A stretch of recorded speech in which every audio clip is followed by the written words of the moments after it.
인식과 의식의 차이 한번 이야기를 나눈 적이 있죠. 의식은 뭐냐면 내가 하나님의 자녀다라는 그 정체성을 가지고 살아가는 것이 자녀의 의식이에요.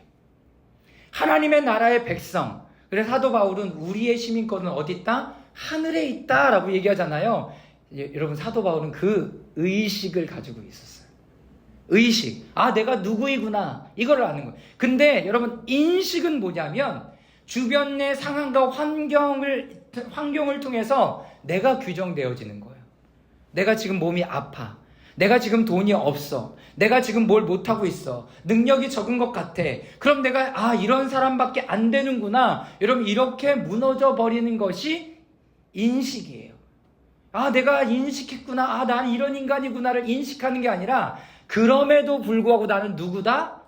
하나님의 자녀다라는 것들을 잊지 마시라는 거예요. 어떻게 하나님의 자녀가 됐죠?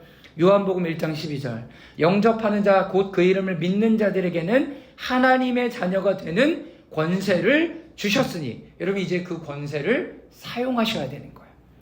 그 권세를 사용하셔야 되는 거예요. 하나님 내 안에서 더 터져나오게 하시고요, 더 흘러 넘치게 하시고요, 더 새로워지게 하셔서 하나님 내가 그 의식을 가지고 살아갈 때 하나님 변화되는 놀라운 역사가 내 주변에 변화되는 놀라운 역사가 있게 주님이 인도해 주십시오. 우리의 기도가 이렇게 바뀌어져야 되는 거죠. 여러분, 인식은 주변의 상황과 환경에서 일어나요. 그러나 의식은 하나님 안에서 내가 누구인지에 따라서 달라집니다. 여러분, 출발이 다른 거예요. 출발이 상황과 환경인가, 아니면 내가 그리스도인의 하나님의 자녀에서부터 출발하는가, 여러분 이거는 엄청난 차이예요. 누가복음 15장에 큰아들과 작은아들 모습을 보면 나오잖아요. 작은아들 어떻게 됐어요? 나 하나님 아빠 나 아빠의 아들이잖아요. 돈 주세요. 너무 당당하죠? 그걸 가지고 또 가서 다 쓰고 와. 집으로 돌아와. 그래도 여전히 이 사람은 둘째 아들이에요. 둘째 아들이라고요. 여러분, 큰아들도 마찬가지예요. 큰아들은 어떤 사람이었어요? 집에서 아버지를 위해서 순종하고 최선을 다하고 열심히 일했어요. 그런데 어떤 의식이 없었어요? 어떤 인식이 없었어요? 어떤 의식이 없었어요? 어떤 의식이 없었어요? 내가 아버지의 자녀라는 의식이 없죠. 그러니까 아빠가 뭘 주기를, 아빠가 뭘 시켜주기를 바라는 거예요. 바라는 거예요. 여러분, 우리의 생각이 지금 오늘 이 시간 바뀌어져야 되는 거예요. 자, 율법은 우리의 출발을 죄 지은 인간의 모습으로 출발하게 한다. 출애굽기에는 그럴 수밖에 없었죠. 왜? 430년 동안 애굽에서 살았어요. 출애굽해서 나왔어요. 그런데 여전히 그들 가운데 뭐가 남아 있었어요? 히브리인의 정체성이 남은 게 아니라 애굽에서의 종살이의 정체성이 남아 있는 거예요. 여러분, 이번 주에 고린도전서 11장 말씀 읽었잖아요.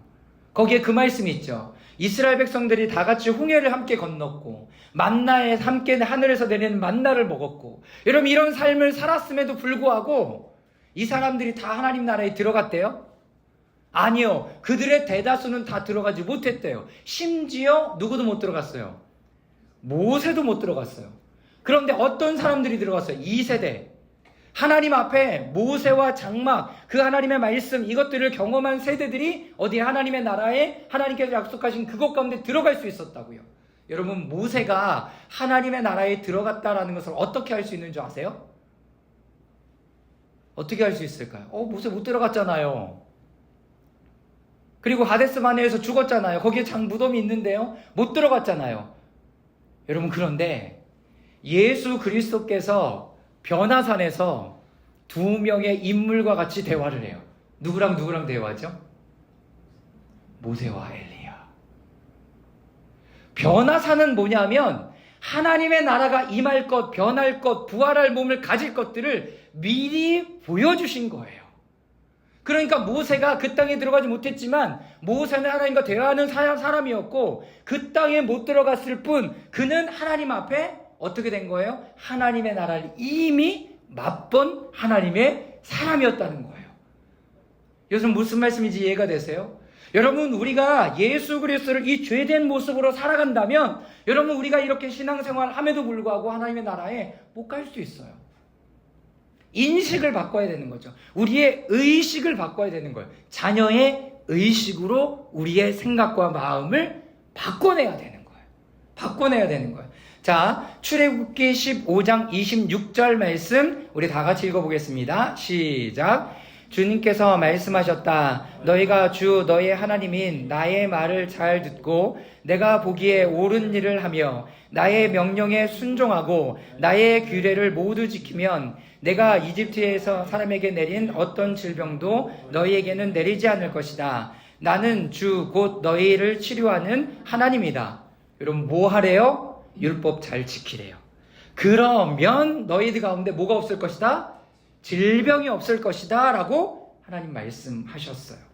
여러분, 구약은 조건절이에요.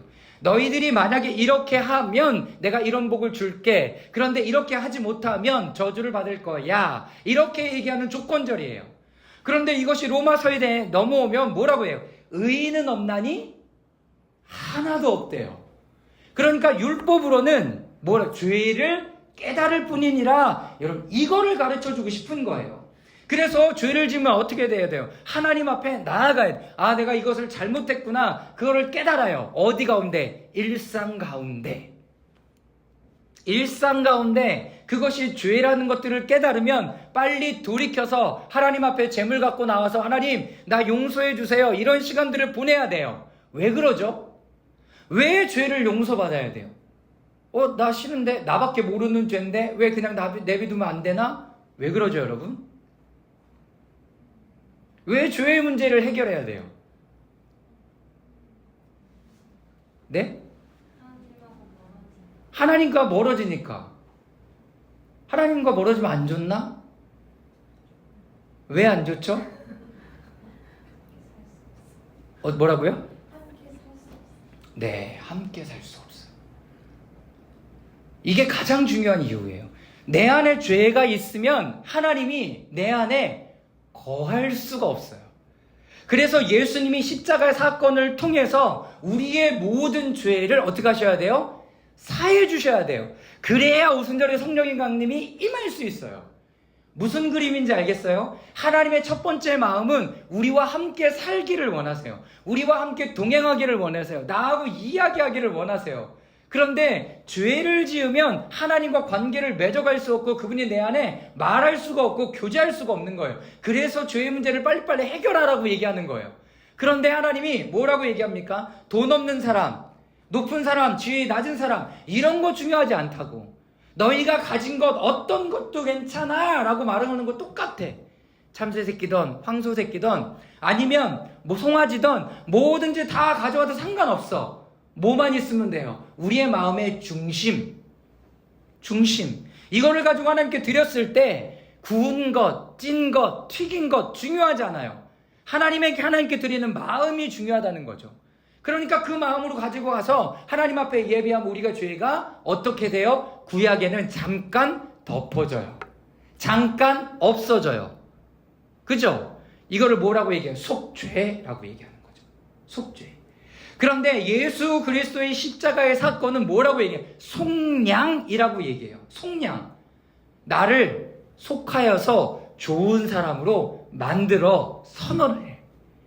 그러니까 여러분, 구약보다 신약의 예수 그리스도의 그 십자가의 사건이 더 우리에게는 좋은 거죠. 그래서 히브리서 8장 6절엔 이렇게 더 좋은 약속을 바탕으로 하여 세운 더 좋은 언약의 중재자이기 때문입니다. 예수 그리스도가 더 좋은 언약의 중보자래요. 더 좋은 언약. 제사장이 해주는 것보다 더 훨씬 100배, 1000배, 10,000배 더 이상의 좋은 것이 예수님의 그 피로 말미암아서 우리를 위하여 정결케 하신 사건, 그리고 속량이라고 얘기하는 거예요. 여러분, 출애굽기 이후에 이스라엘 백성들은요, 죄와 사망과 저주 이런 부분들에 놓여져 있었어요. 아시죠? 계속 얘기해서 이스라엘 백성들이 죽었던 이유는 먹을 것이 없고 입을 것이 없고 날씨가 춥고 더워서 죽은 게 아니라 왜 죽었어요? 죄를 지어서 죽었어요. 죄를 지어서 죽었다. 그러니까 우리의 관점을 빨리 의식으로 바꿔야 돼요. 그리스도의 자녀, 하나님의 자녀의 의식으로 빨리 바꿀 필요가 있는 거죠. 자, 우리에게는 지금 더 나은 언약, 새 언약이 있다. 히브리서 8장 6절 말씀 우리 다시 한번 읽어보도록 하겠습니다. 시작. 그러나 이제 그리스도께서는 더 훌륭한 직무를 맡으셨습니다. 그가 더 좋은 약속을 바탕으로 하여 세운 더 좋은 언약의 중지자시기 때문입니다. 최후의 만찬을 통해서도 예수님은 성찬을 할 때 이것은 내 피로 세운 새 언약이다 라고 얘기해요. 우리가 또 6월 첫째 주 내일 모레 성찬을 하지만 우리가 성찬을 하는 이유가 뭐예요? 예수 그리스도의 그 잔을 받으면서 내가 새 언약의 자녀이구나를 확인하는 거예요. 나는 잊을 수 있어요. 그래서 매주 하면 성찬이 더 좋은 거죠. 매주 우리의 마음이 리셋되는 거예요. 새로워질 수 있으니까요. 그 의식을 가지고 살아가는 거죠. 이것이 하나님의 마음이었습니다. 자, 베드로전서 2장 24절 25절인데요. 이것도 다시 한번 읽어보도록 하겠습니다. 그는 우리의 죄를 시작. 그는 우리 죄를 자기 몸에 묻어 지시셔서 나무에 달리셨습니다. 그것은 우리가 죄는 죽고 의는 살게 하시는 것이었습니다. 그가 매를 맞아 상함으로 여러분이 나음을 얻었습니다. 전에는 여러분은 길을 잃은 양과 같았으나 이제는 여러분의 영혼의 목자이며 감독이신 그에게로 돌아왔습니다. 여러분, 베드로전서 2장 24절 25절의 말씀은 예수님이 우리를 그냥 낫게 하셨다, 우리를 회복하여 주셨다, 여러분 그런 말씀을 넘어서 여러분 우리의 정체성이 회복되게 했던 그 사건에 대한 말씀이에요. 여러분 가능하면 이 말씀들은 외워둘 필요가 있습니다. 그는 우리의 죄를 자기의 몸에 몸서 지시고서 나무에 달리셨습니다. 이거 이따가 레위기의 말씀을 통해서 볼 거예요. 네, 레위기 16장의 말씀을 통해서 볼 거예요. 자, 그리고 뭐라고 얘기합니까? 나무에 달리셨습니다. 그것은 우리가 죄는 죽고 의에는 살게 하시려는 것이었습니다. 여러분, 그래서 여러분이 의인된 거예요. 그래서 여러분들이 의인되는 거라고. 죄의 문제가 이제 해결이 되었어요. 그럼에도 불구하고 죄를 지을 수 있어서 죄를 지을 수 있는 의인이다라고 얘기하는 거예요. 그러면 내가 죄가 이거 느껴졌어, 경험되었어, 깨달았어. 그럼 어디로 가면 돼? 하나님을 믿고 신뢰하고 그 앞으로 나아가면 되는 거예요. 여러분, 이것이 여러분들에게 면죄부를 주는 게 아니라 우리가 더욱더 하나님 앞에 깨어 있기를 원하는 거예요. 하나님이 어디 계신다고요? 내 안에 살아계셔서 나와 함께하기를 원하신다고요. 죄가 있으면 거하실 수가 없어요. 근데 이제는 우리를 아예 의인으로 만드셨고 선언하셨고 오순절의 성령의 강림을 통해서 우리 가운데 내주하세요. 이제는 여러분들 안에서 박터지게 더 싸울 거예요. 어떤 싸움이 일어나죠? 성령으로 역사하는 하나님의 놀라운 능력과 내 안에 내 옛습관에 대한 부분들이 더 싸울 거라고요. 더 싸울 거예요. 여러분, 그럴 때마다 어떻게 갈라디아서 2장 20절 내가 그리스도와 함께 십자가에 못 박혔나니 이제는 내가 산 것이 아니요 내 안에 그리스도께서 사신 것이라. 자기 십자가를 지고 나를 쫓을 것이라 라고 얘기했던 그 예수님의 말씀을 기억하고 여러분 나를 죽이는 일들을 계속하면 돼요. 그리고 성령님을 내 안에 나타나게 하면 되는 거죠. 여러분, 이것이 바로 새로운 정체성에 대한 말씀이 됩니다. 이제는 우리의 정체성에 대한 말씀을 받아들여야 합니다. 죄를 지을 수 있는 의인, 여러분 이것이 칭의예요. 칭의. 아예 그렇게 명령해 주시고 말씀해 주시고 선언해 주신 거예요. 여러분, 그래서 여러분들의 모든 상황에 이걸 적용할 수 있어요. 내가 아플 때도, 내가 재정이 없을 때도, 내가 관계가 어려울 때도, 내가 어떤 일들을 안 풀릴 때도 이거는 의식으로 가져가면 내가 쪼그라들고 나의 심리적인 부분은 위축될 거예요. 그러나 내가 하나님의 자녀의 정체성을 가지고 고백하는 거죠. 나 병 걸리지 않는데? 이거 뭐지? 나 원래 괜찮은데? 뭐지? 하나님, 내 안에서 더 일해 주십시오. 하나님, 내 안에 더 역사해 주셔서 내 온 몸에 그 하나님의 생명의 능력이 흘러가도록 나를 인도해 주십시오. 여러분, 이것이 바로 실질적으로 여러분 구원의 삶을 살아가는 것입니다. 그래서 즉 내가 살기 위해 축복, 형통, 강건을 누리기 위해서는 죄인의 의식을 버려야 되는 거예요. 나 죄인입니다가 아니에요. 여러분, 죄인이 아니라 저주와 사망, 타락으로 죄로부터 온 것이죠. 그리고 이제는 하나님의 자녀의 의식으로 살아가는 거예요. 여러분, 여기에 관해서 여러분 다시 한번 마음을 흘려보낼 수 있기를 주님의 이름으로 축원합니다. 하나님이 나 원래 건강하게 만드셨지, 하나님이 나 원래 이렇게 만드셨지, 하나님 나 이렇게 능력 있게 만드셨지. 여러분, 그 부분들이 더 확대되도록, 성장하도록, 더 올라가도록 여러분 그렇게 기도할 수 있길 바랍니다. 자, 이제는 그 하나님의 자녀 복, 은혜, 충만을 어떻게 늘어갈 수 있는가? 여러분, 그리스도의 삶의 모습이 이렇게 되어야 되는 거예요. 예수 그리스도와 연합해서 이것이 흘러갈 수 있도록. 자, 고린도전서 1장 30절입니다. 함께 읽겠습니다. 시작. 그러나 여러분은 하나님의 자녀로서 그리스도 예수 안에 있습니다. 그는 우리에게 하나님으로부터 오는 지혜가 되시며 의와 거룩함과 구원이 되셨습니다. 네. 자, 여기 보세요. 그러나 여러분은 하나님의 자녀로서 그리스도 예수 안에 있을 것입니다. 맞아요? 뭐라고 얘기해요? 있습니다라고 얘기해요. 여러분, 지금 사도 바울이 고린도 전서를 쓴 거는요, 성령 강림 이후예요.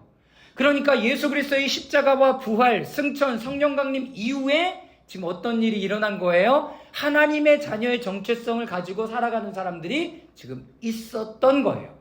그리고 각 교회 사람들에게 분열이 있고 아픔이 있고 힘듦이 있고 마지막 때에 대해서 잘 모름에도 불구하고 하나님의 자녀로 지칭하면서 나아가고 있다는 거예요.